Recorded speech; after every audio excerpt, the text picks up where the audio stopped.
and out of luck. No light heat, immunizations, disability education assistance. This is a key to what? A key to a government careening toward default? A government that is defaulted on the future of our children. Let's shut down the shutdown. And I yield back the balance of my time. Gentlelady yields back. The gentleman from Kentucky. I reserve. Gentleman reserves. The gentlelady from Connecticut. Just like to read a headline from the Connecticut's Hartford Courant. Head Start memo. Nearly 1,000 children shut out. I'd like to yield 1 minute to the gentlewoman from California, Ms. Waters. The gentlelady is recognized for 1 minute. Thank you very much, Mr. Speaker. I rise in opposition to this legislation. You will find no stronger supporter of the Head Start program than me. For years, I worked first as a teacher in Head Start, and later I was the supervisor for parent involvement and volunteer services. I know Head Start. The experience was life-changing, inspiring me to join the war on poverty and dedicate myself to improving the lives of low-income children and families. Thanks to Head Start, thousands of children have been put on a solid path to a well-rounded education. Head Start teaches children to feel good about themselves, to have a positive self-image. Head Start introduced children to books and reading and to how to resolve conflicts, and we gave full examination and discovered disabilities, educational disabilities, and we gave them the path to good health services. The opposite side of the aisle claim they support Head Start and early childhood education, but they supported sequestration that has robbed 57,000 children of the opportunity to be in the Head Start program. And so, this Republican destructive strategy, picking winners and losers, who will survive and who will not, is not the right way to go. I yield the gentlelady another 30 seconds. Put a clean CR on the floor so that we can vote for all of government to be protected. Don't pick children against veterans, et cetera, et cetera. I will not be bullied into supporting this measure. I urge my colleagues to stand with me. And despite my love for this program, I must vote against this measure. And I ask my colleagues to stand up to these Republican tricks and vote no. I yield back the balance of my time. Gentlelady yields back. The gentlelady from Connecticut reserves. The gentleman from Kentucky. Mr. Speaker, I'm really puzzled. We hear speaker after speaker on the other side tell us how committed they are to these poor children and the Head Start program. And yet here's the chance, Mr. Speaker, to continue this program. Yes, it does not include the entire government, but are we going to hold hostage these kids from poor families who are desperate for this program? Are we going to hold them hostage? Or are we going to go ahead and approve this short-term funding for the Head Start program? If you believe in Head Start, it seems to me you would stand in the well and say, I support this bill because it continues the Head Start program. I reserve. Gentleman from Kentucky reserves. The gentlelady from Connecticut. Let me just comment for a moment. I think that it's not a question of holding these children hostage. You're holding the entire nation hostage for an effort that is not going to change, and that is the Affordable Care Act is the law of the land. Let's have a vote on this floor of the House of Representatives. We can reopen this government and not hold anyone hostage any longer. And if my memory serves me well, in 2011, the gentleman who I do have great respect for voted for, and what maybe was his bill, is the past H.R. 1, which would have cut Head Start by over $1 billion. It is puzzling to me that all of a sudden my Republican colleagues have gotten religion on the Head Start program. It is so inconsistent with where this majority has been with regard to Head Start that and so disingenuous and duplicitous that we know it is a political ploy. And I'd like to yield 1 minute to the gentlewoman from Florida, Ms. Castor. A gentlelady is recognized for 1 minute. The Republican shutdown is a disaster for families across America and this great country, and we are not fooled by this political gimmick on the floor today. It is a gimmick, it is a gimmick, it is a gimmick. The Republican position in this Congress, as demonstrated in their budget, has been to slash support for Head Start students. I know this. Head Start parents know this. Head Start teachers know this, and our communities back home know it all too well. In fact, in the House Budget Committee just this past March, Democrats offered an amendment to eliminate the severe Republican cuts to education and Head Start students and to stop the layoffs of teachers. Republicans scoffed, just like they are scoffing at their basic responsibility to negotiate and pass a budget and keep government working. Mr. Speaker, when you shut down Head Start classrooms, did you know that the parents of these students may not be able to go to work or keep their jobs? That is not smart. Head Start keeps parents working or studying for their own degree so they can move out of poverty into the middle class. So I urge Speaker Boehner to bring a clean bill to the floor that funds the U.S. expired. 10 seconds or you're done. Not these political gimmicks. Enough of the gimmicks. We know we have 200 Democrats ready to support a clean CR, and at least 20 or so Republicans. End these political gimmicks. Fund the government. End this calamity for American families. Gentlelady's time has expired. Gentlelady from Connecticut reserves. The gentleman from Kentucky. I reserve. Gentleman reserves. Gentlelady from Connecticut. I yield the gentleman from New Jersey 1 minute, Mr. Andrews. Gentleman from New Jersey is recognized for 1 minute. I ask unanimous consent to revise and extend my remarks. Without objection. Mr. Speaker. Colleagues, I think the best way to resolve this debate is to ask a simple factual question. There are two approaches here. The majority approach wants to pass this piecemeal bill. We meaning the entire Democratic caucus and enough Republicans to pass it, we want to take up the Senate clean bill and vote on it now. Which of these two approaches would provide the most help most quickly to the Head Start centers across the country? Which would really help the program? If this bill passes, it will languish in the current political turmoil and go nowhere. If the Speaker puts on the floor the clean Senate continuing resolution, it will pass this afternoon. And the Head Start centers that are afflicted by this problem all over the country will open tomorrow morning. If you care about helping the Head Start program, you'll vote in favor of the Senate bill. I yield back the balance of my time. Gentleman yields back. The gentlelady from Connecticut reserves. The gentleman from Kentucky. Mr. Speaker, I yield 2 minutes to the gentleman from Nebraska, Mr. Terry. Gentleman's recognized for 2 minutes. Thank you, Mr. Speaker and Mr. Chairman. I rise in support of this bill because I actually think Head Start is an important program, and I've supported it. I've seen and I've gone to Head Starts throughout my district and read to the kids that are there and the reforms that were done that made it more of an educational preschool type of atmosphere. That was done, geez, I don't know, probably about 7 or 8 years ago. I think actually helped improve Head Start. Making sure that children are ready when they start regular K through 12. So I support this. And this is important.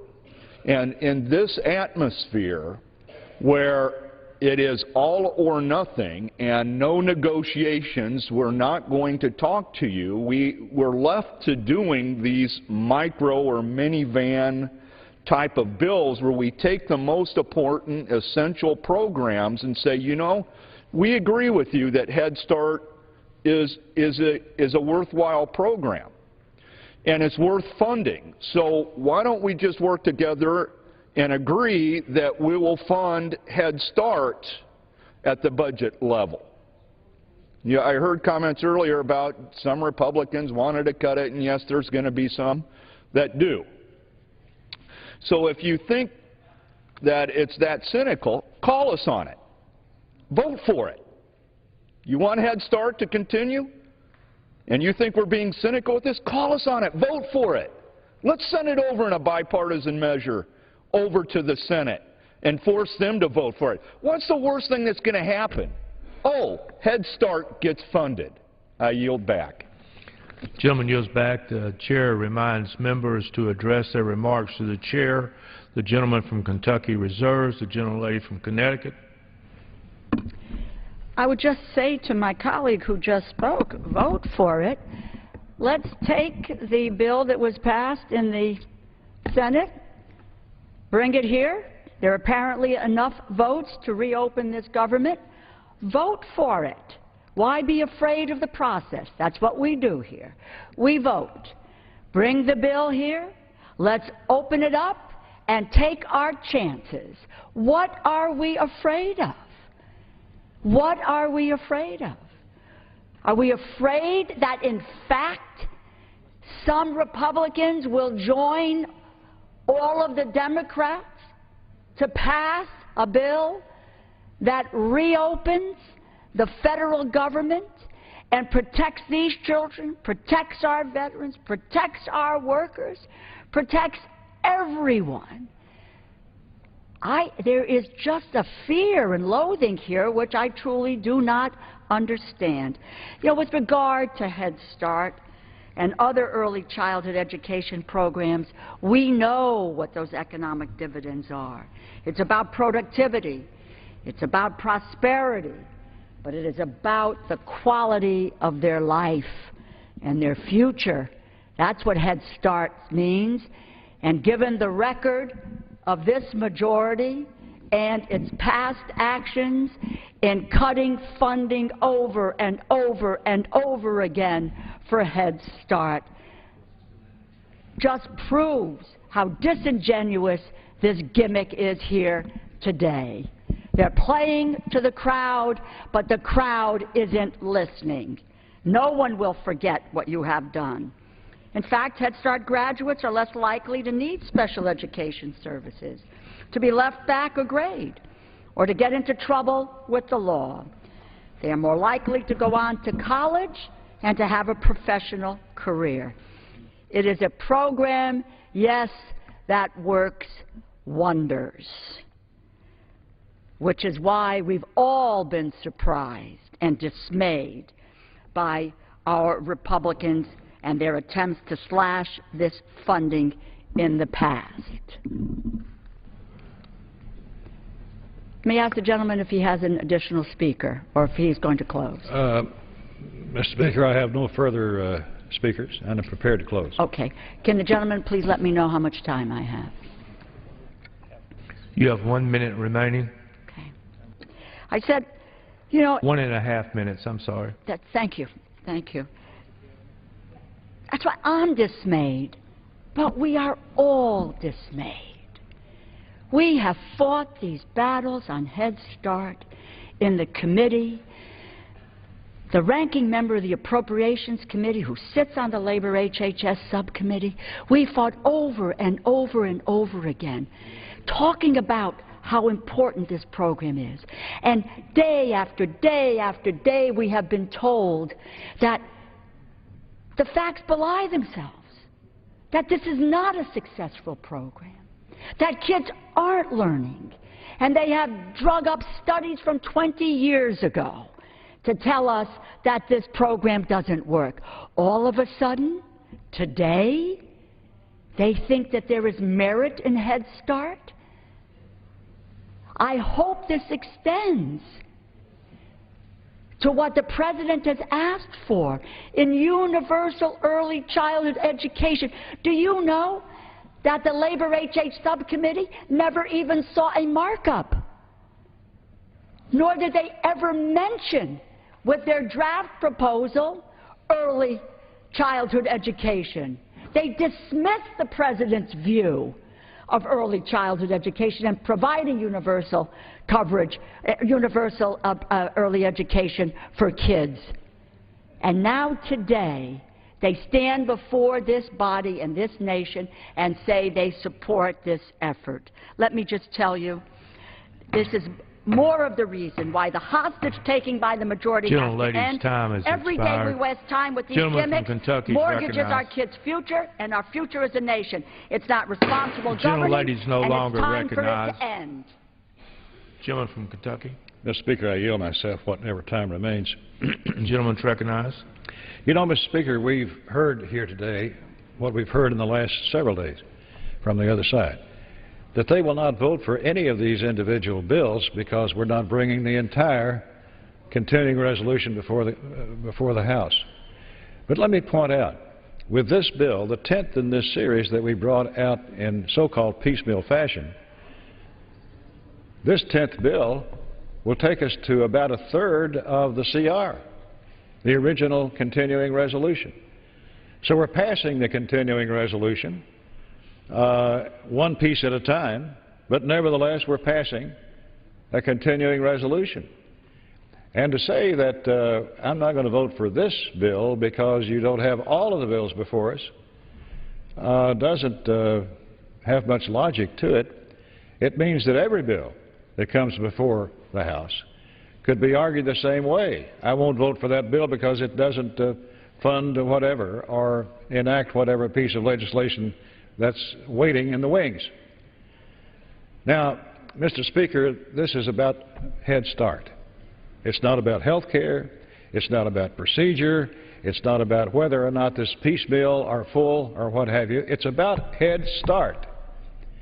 If you believe in the Head Start program and the hundreds of thousands of young children in this country and families that are depending on this program, it seems to me you would lay everything else aside and vote for that program, which I'm asking our members to do as I close. And I yield back.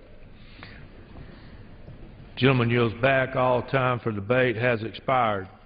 Pursuant to House Resolution 371, the previous question is ordered. The question is on the engrossment and third reading of the joint resolution. Those in favor say aye. Those opposed, no. The ayes have it.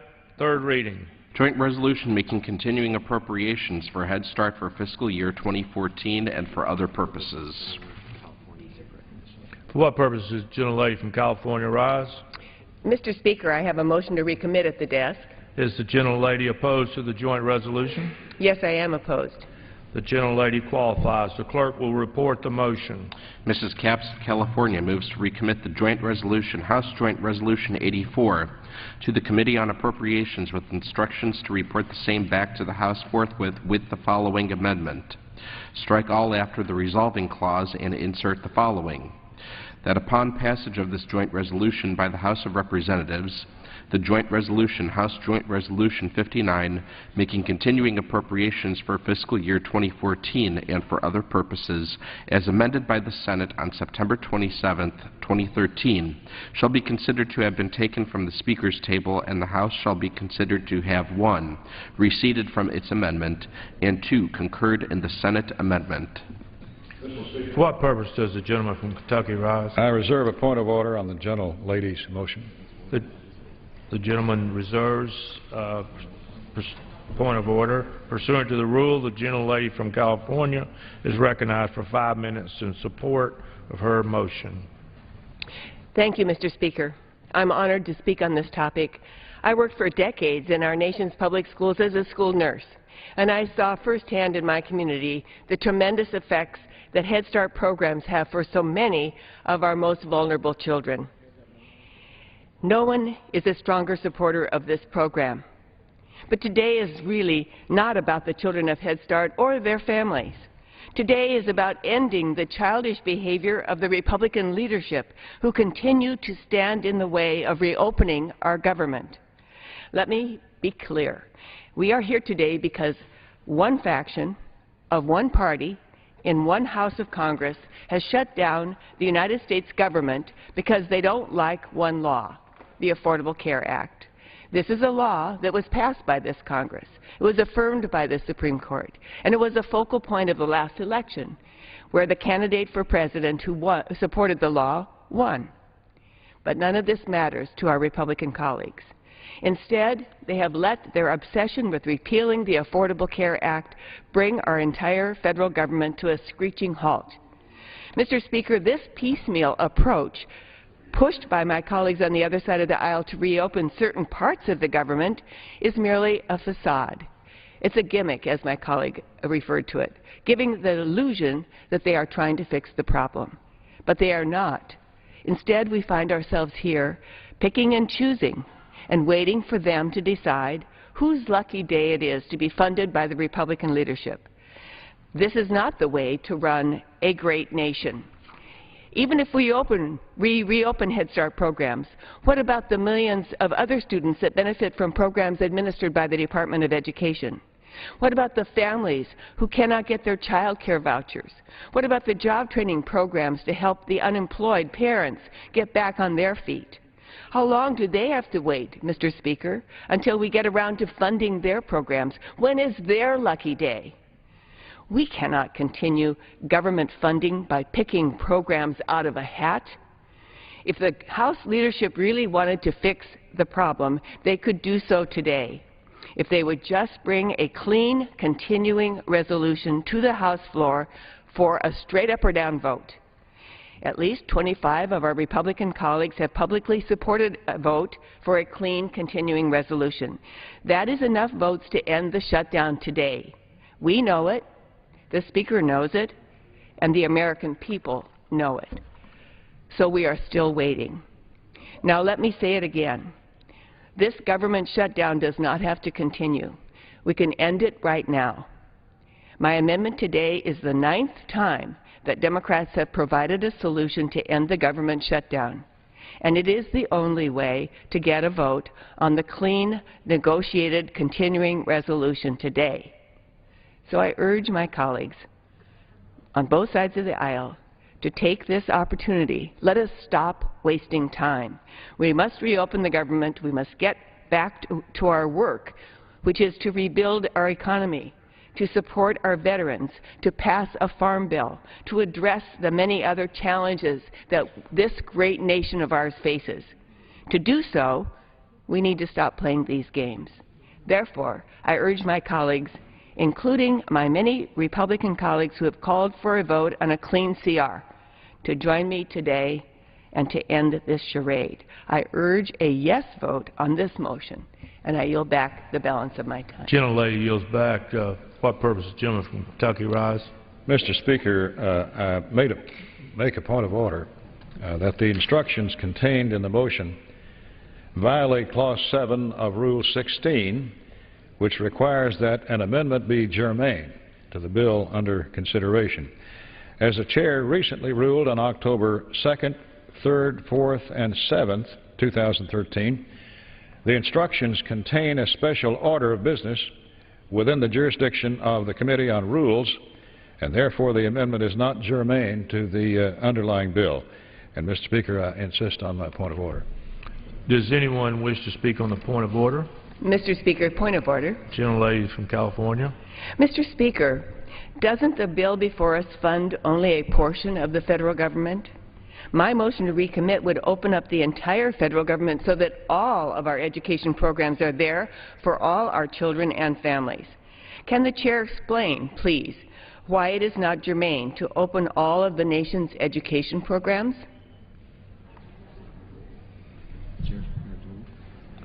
The Chair is prepared to rule. The gentleman from Kentucky makes a point of order that the instructions proposed in the motion to recommit offered by the gentlelady from California are not germane. The joint resolution extends funding relating to Head Start. The instructions in the motion propose an order of business of the House. As the Chair ruled on October 2nd, October 3rd, October 4th, and October the 7th, 2013, a motion to recommit proposing an order of business of the House is not germane to a measure providing for the appropriations of funds on committee jurisdiction grounds. Therefore, the instructions propose a non-germane amendment. The point of order is sustained. Mr. Speaker. For what purpose is the gentlelady from California? Mr. Speaker, point of order. Gentlelady, state her point of order. I appeal the ruling of the Chair. The question is, shall the decision of the Chair stand as the judgment of the House? Mr. Speaker. For what purpose does the gentleman from Kentucky rise?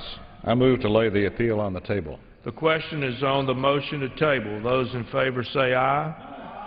Those opposed, please say no. In the opinion of the Chair, the yeas have it. Mr. Speaker, I ask for the yeas and nays. The yeas and nays are requested. Those favoring a vote by the yeas and nays will rise. A sufficient number having risen, the yeas and nays are ordered. Members will record their votes by electronic device.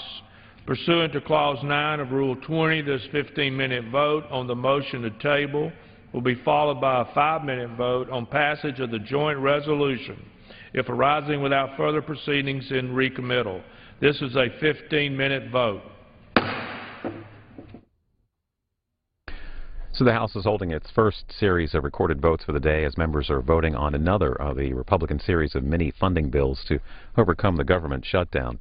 This vote is on a procedural motion related to the underlying bill, and we do expect a vote on final passage of that measure supporting funding for the Head Start program and education and nutrition aid to local schools to follow this. So this is a 15-minute vote, and we expect a vote on final passage after this. The House Rules Committee is meeting today to discuss rules for debating a couple of other bills related to the government shutdown. The first one creates a bicameral 20-member committee to negotiate differences over the budget and deficit reduction.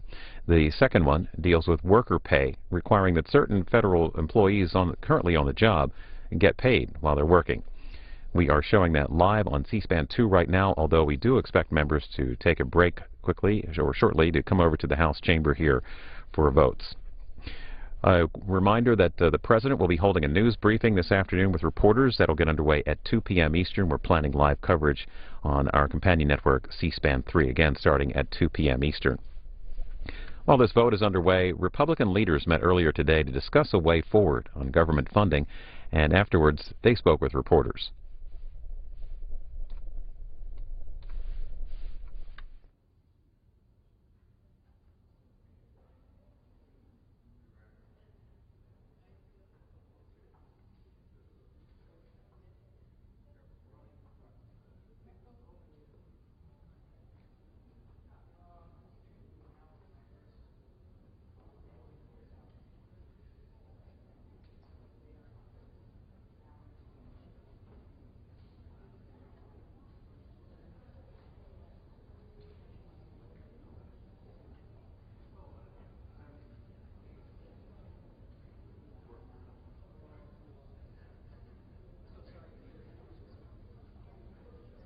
As a matter of fact, President Obama negotiated with me over the debt limit in 2011.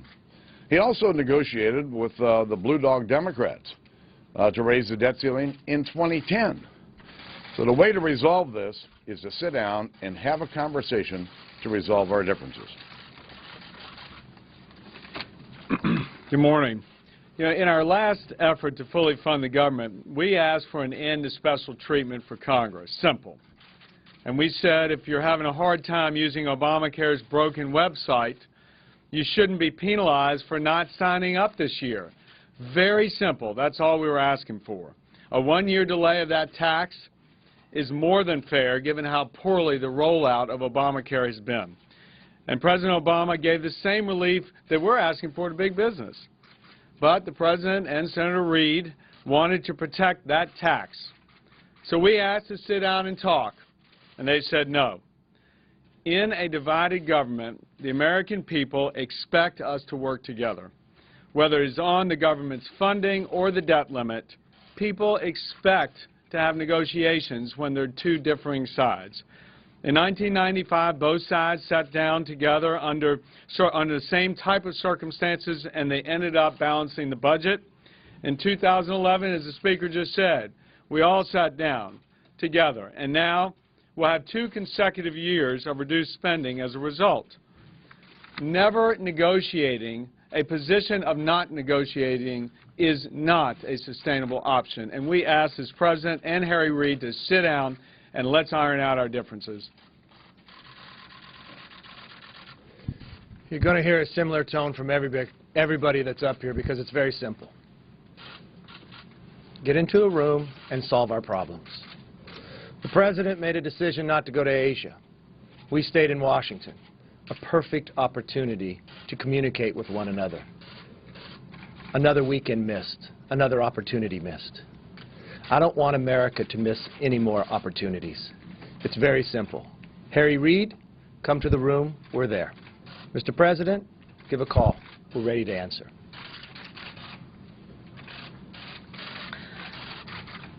So we're 1 week into this shutdown, and I think most Americans are looking at us wondering, why can't we just negotiate? Why can't they just sit down and have a conversation, have a dialogue about the way forward? That's what most people do in their own homes. Each one of us have been in those situations, and you have to sit down and at least open up the lines of communication. And that is what we are asking for the Senate Democrats, and the President to do. We have been working in the House. We sent over 4 bills that completely funded the government. And as people know, the Senate rejected every single one of those proposals. Now we've sent over 8 bills that keep critical portions of the federal government open. Nearly half of the federal government now, we have passed the bills in the House to open up the federal government, and yet the Senate refuses to act. That is not leadership. Leadership is when you say you're not going to negotiate, that's not leadership. Or you say that they're just holding the United States hostage. That's not leadership. And leadership is certainly not when you're not willing to address the big issues, the major issues that face the country. We are elected to govern. We're elected to make the tough decisions. And yet the President and the Senate Democrats want to take the easy way out. That's not acceptable to us, and that's not acceptable to the American people. I've been reminded the last few weeks about Albert Einstein's definition of insanity, doing the same thing over and over again, expecting different results. The only thing more irresponsible or insane than the President letting us default on our debt would be the President's demand that we increase the federal debt ceiling without addressing our nation's spending problem. This nation's spending addiction has finally caught up with us.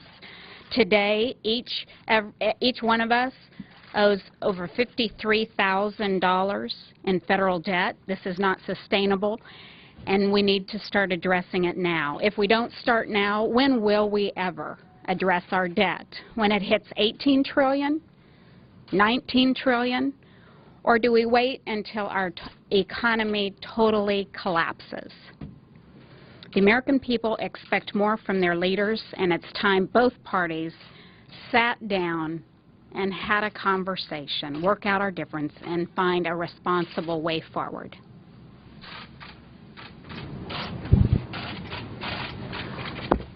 When you say you want a negotiation, is there a particular dollar amount in debt reduction you're looking for? Last time you got $1.2 trillion worth. Is that your goal this time?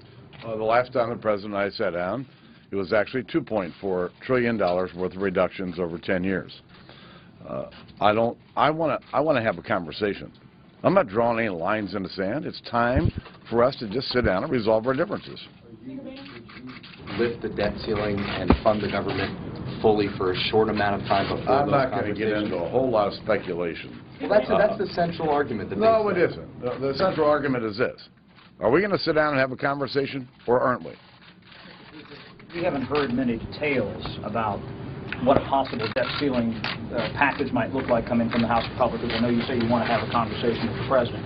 But are we not hearing any of these details because there have been 2 previous bills related to the debt ceiling, related to the CR, that you guys had to pull off the floor because of internal squabbles in the conference? Is there concern about that getting out there and then that spiraling the markets out of control? All we're asking for is to sit down and have this conversation. There's no reason to make it more difficult to bring people to the table. And so there's no boundaries here. There's nothing on the table. There's nothing off the table. I'm trying to do everything I can to bring people together and to have a conversation. Yes, ma'am. Should Secretary Sebelius be fired or asked to resign after the poor start to the Obamacare launch website? Well, that's a decision for the President to make.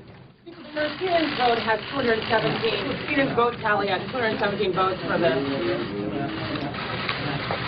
the bill.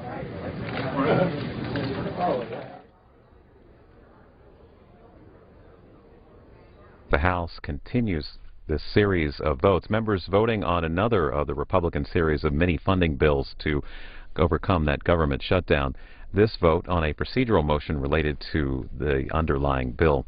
We expect a vote on final passage of the measure supporting funding for the Head Start program to follow this, and that would be a 5-minute vote. The House Rules Committee meeting today discussing rules for debating some other bills related to the government shutdown. And again, the first one creating this bicameral 20-minute member committee to negotiate differences over the budget and deficit reduction. The second one the Rules Committee is dealing with is for worker pay, requiring that certain federal employees currently on the job get paid. That is live right now on our companion network, C-SPAN 2, and as I said before, we do expect a short break so that members can come over to the House to vote on this legislation. President Obama holding a news conference with reporters this afternoon. That'll get underway at 2 p.m. Eastern. We'll have that live for you on our companion network, C-SPAN 3. Also the Associated Press reporting a spokesman for House Speaker Boehner says that the President called the Speaker to say that he will still not negotiate on ending the partial government shutdown or raising the nation's debt limit. The spokesman says the call took place this morning. It came as a partial shutdown of the government enters its second week with no sign of ending. Speaker Boehner says he is willing to negotiate budget issues with the President without any conditions, but the President says it's Congress's responsibility to pay its bills and that negotiating on these issues would set a dangerous precedent. Well, earlier today, Democrat leaders met to discuss their way forward on government funding, and they spoke with reporters afterwards. We'll show you a portion of this as this vote series continues in the House. Americans in every corner of our country. It must stop. Thank you. As we get ready to take questions, I have just been informed that earlier this morning, Speaker Boehner responded to a reporter's question about the fact that the votes exist to pass a clean budget and we could reopen the doors to government and put Americans back to work. And my understanding is his eloquent response was doo-doo. I mean, we have Americans who are suffering because they can't go to work or they're working without pay. We have Americans who are losing confidence in their economy. The Speaker knows the votes exist for us to stop this gimmickry, and that's his response. As I said before, if this weren't so serious, it would be absurd. And it's time to stop the game playing. Speaker Boehner, you know you have the votes to pass a clean bill which you yourself had agreed to put on the floor when you had your negotiations with Majority Leader Harry Reid in the Senate. You backed away from that. How can we trust you if you're not willing to abide by your own negotiated agreement, and when you treat with such a cavalier attitude the question of why you won't let America get back to work and have our government reopen? We're about to face in the next week and a half the possibility for the first time in our country's history, watching as we tell the world we're not willing to pay our past debts. Is this the same way that the Republican Speaker in the House will run the show when we have to deal with that in the House? We certainly hope not, because there are true consequences, not just to a government shutdown, but to the default on our past bills. With that, we'll take questions. Yeah. On the idea that Boehner said this weekend their votes aren't there, is he trying to say he could whip those votes to be no's? I mean, is there any thought of where that type of assertion might come from? You know, it's possible, since he controls what comes to the floor, that he's really saying the vote is not there because I'm not going to let it be there, because he has that prerogative whether to allow a clean CR to come to the floor. So that may be the real definition of what he meant when he said the votes aren't there. He's just not going to let them be there. Let me just add to that as well. We've been talking for quite some time now that Mr. Boehner has either enabled the Tea Party faction of his caucus to run the caucus, or, as you may be suggesting now, it's part of his plan, that this is maybe not so much even the Tea Party shutdown as much as it is Speaker Boehner's shutdown. Either way, the responsibility falls at his feet. He has the ability, as Jim has said, to have a clean vote on the CR. We can do it at any moment now. We can walk upstairs and within a half an hour we could pass a bill out of the House of Representatives. We know that there are enough votes between the Democratic caucus and a handful of the majority to pass that bill. He simply will not let that come to the floor. Jerry, did you want to add anything? You know, in the 19th century in the shtetls in Russia, when villagers were persecuted, they gave the benefit of the doubt to the Tsar. And the expression often used was, if only the Tsar knew. Of course, it was the Tsar who was behind the pogroms. You know, we got to stop giving the benefit of the doubt to John Boehner. He's in charge. And he has, as Joe said, enabled, if not encouraged, this reckless behavior. And it's time for him to lead and to be the speaker, the title of which he possesses. And if we'll take the next question, but I do want to add, I think the Republicans in the House are proving what happens when partisan politics infects policy making. For a party to be able to dictate to a Democratic body what will happen is when I think you start to undermine and destroy what the Founding Fathers set up for us. This so-called Hastert rule, you can read any page of the House rules that govern the operations of the House of Representatives. You'll never find a mention of a so-called Hastert rule. You can read the entire Constitution of the United States of America, and you'll never once find a mention of a so-called Hastert rule. The Hastert rule is not a rule. It's a Republican Party dictate where the Republicans have said they will not let anything come to the People's House for a vote, the House of Representatives, unless the political party, in this case Republicans, decide they're willing to let that measure come up for a vote. And so here we have party politics dictating what America's democracy will do. At some point you have to put country before party. And I hope that John Boehner is reading the news about how America's confidence in its economy has eroded and will recognize it's time to put country ahead of party. Yes. Last week there was a group of Democrats who unveiled a proposal with Republicans to repeal the medical device tax that was basically immediately rejected by leadership. Why is there not more encouragement given to bipartisan groups right now, and why is there a focus on party unity at this moment? First, there's no discouragement. A number of us have been chatting with our Republican colleagues about any number of issues, not just how to resolve a lot of the budget issues and some of the bigger issues to have a big resolution of our fiscal issues going forward. But to have to negotiate with a gun at your head, actually the gun at the head of the American people, makes no sense to most of us. We're willing to have conversation, and that leads to negotiated agreements. But remember, John Boehner negotiated this agreement to have a clean vote on the budget resolution. He has walked away from that agreement that he had with Senate Majority Leader Harry Reid, and that's why we have this government shutdown. Senator Reid and Democrats essentially accepted the Republican proposal to extend the operations of government. It was Republicans who couldn't take yes for an answer and have walked away from their own negotiated agreement. And so when John Boehner walks away from what he was willing to do, he negotiated this, and he's then willing to impose a partisan rule to dictate what will happen in the House of Representatives, you can see the level of dysfunction we now have in the House of Representatives. So we can talk to our Republican colleagues, but if they're going to always walk away from those negotiations, and if they're going to then, I'm not sure how to say this, the dishonesty of it is to not accept what you yourself have offered when it's been accepted. It's tough to negotiate with folks. So whether we talk to rank and file Republicans or not, if the leadership, if John Boehner will sit there and reach an agreement, then walk away from it, and then get up there and say he can't put it up for a vote because he's got a partisan rule that determines that he cannot put it up for a vote, it is tough to make any progress. Yeah, I think it's an overstatement to say there was a formal proposal. I don't think there was. I think there was an attempt to say, okay, there's a group of so-called moderate Republicans. Where do you stand? Is there any possibility of common ground? The fact of the matter is, that group of Republicans then met with Speaker Boehner, and they were rebuffed.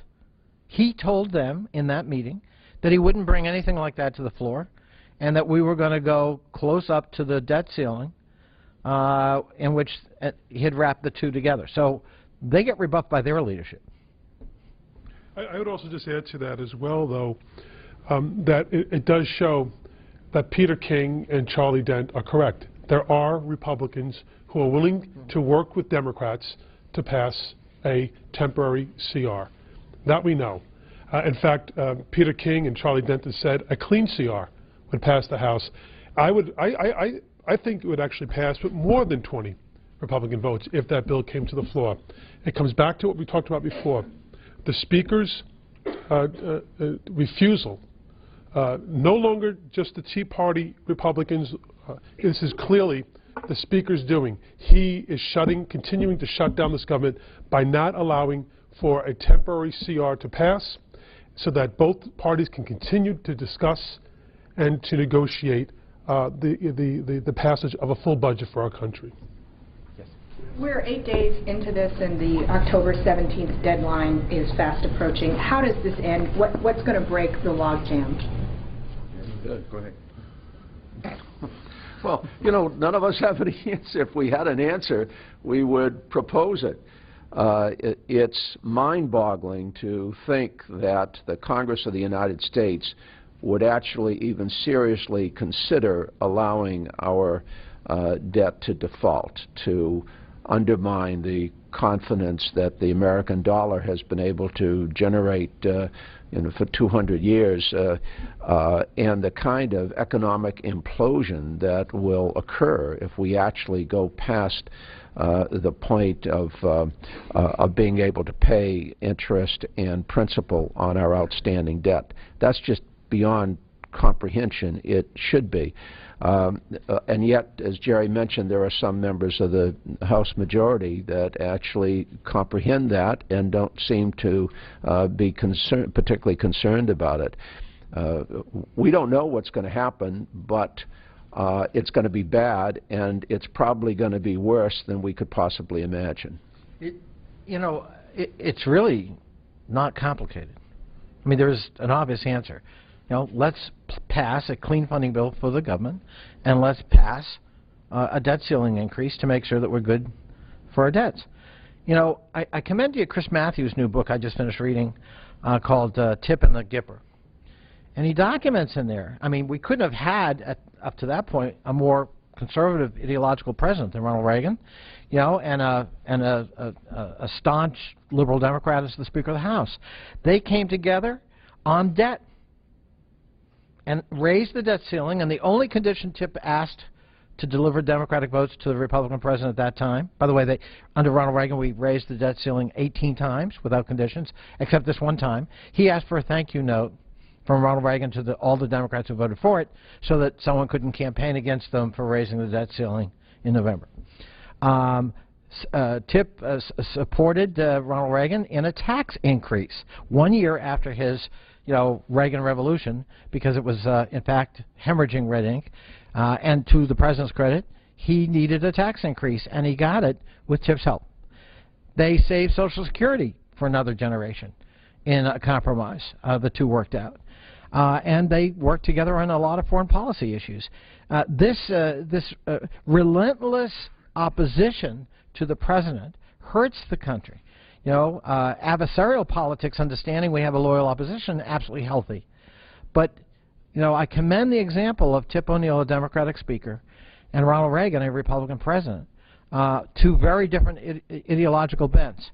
But they came together for the country because they understood how important it was to the country. They didn't play the kind of brinkmanship with the economy and with the future of America that, sadly, the majority in this House is playing with now. I think we'd also all like to know, Jerry, how much you cut in for the book to promote Chris Matthews' book. It's not as if he's promoting enough himself. So, but I do think, to answer to the question, Wall Street has a role to play here. I think the business community has a role to play here, the Chamber of Commerce, the Business Roundtable, people who the Republican caucus have respect for. I know they're weighing in, but they need to weigh in even more. They need to really fine-tune for the Republican caucus, if they haven't gotten already, just how catastrophic this would be for the world. Maybe their constituents want their interest rates to go up on their home mortgage, if it's a adjustable rate mortgage. Maybe they want interest rates to go up to buy a new car or to pay their bills on their credit cards. My constituency doesn't want that. What my constituency wants is for government to get up and running again. They pay their taxes. They haven't shut down paying their taxes, yet they're getting less in service for it. They want to see this government working for them, and that's what they're demanding. They do not want a shutdown. The first time in the history of the United States, the contemplation of shutdowning of paying our national debt. It's never happened before. It cannot happen. It's unprecedented, and the effects would be catastrophic on the world. Those outside groups need to weigh in a way in which they haven't done before, with my Republican colleagues, to make sure they understand just what the consequences are of their action, or in this case, their inaction. This morning, House Republican leaders announced that they are going to be bringing to the floor as early as this afternoon legislation that would create, they're not calling it a super committee, but a bipartisan, bicameral working group to negotiate all of the issues relating to this fiscal impasse. I was wondering if you have any preliminary thoughts. Not again. On this vote, the yeas are 226 and the nays are 191. The motion is adopted. Without objection, the motion to reconsider is laid on the table. The question is on the passage of the joint resolution. Those in favor will say aye. Those opposed, no. The opinion of the chair, the ayes have it. Mr. Speaker, that I ask for a recorded vote. A recorded vote is requested. Those favoring a recorded vote will rise. A sufficient number having risen, a recorded vote is ordered. Members will record their votes by electronic device, and this will be a 5-minute vote. 5 minutes now on this vote on final passage of a measure supporting funding for the Head Start program. Another in a chain of bills House Republicans are moving through in an attempt to end this government shutdown, now in its 8th day. In the meantime, the House Rules Committee is meeting this afternoon to discuss the plan for considering 2 other government shutdown bills. The committee went into recess just a couple of minutes ago. They will be in recess until 2:15, after which we expect more deliberation over the rules for those measures. There's a chance that the House could go into recess after this vote, and we'll watch for that. We also have told you that President Obama will be holding a news briefing with reporters this afternoon. He'll begin with a statement and then answer media questions. We're not quite sure what the President will be talking about, but we will have live coverage of that on our companion network, C-SPAN 3. You will also be able to see it online at cspan.org.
On this vote, the yeas are 248, the nays are 168. The joint resolution is passed.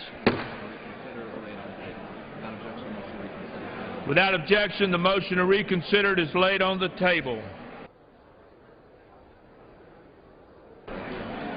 Pursuant to Clause 12A of Rule 1, the House will stand in recess, subject to the call of the chair. So the House now going into recess, subject to the call of the chair, as you heard, as they craft their plans for the rest of the afternoon and the rest of the session today. When members return, we expect more debate on funding to end the government shutdown. You can see the House live right here on C-SPAN when members return.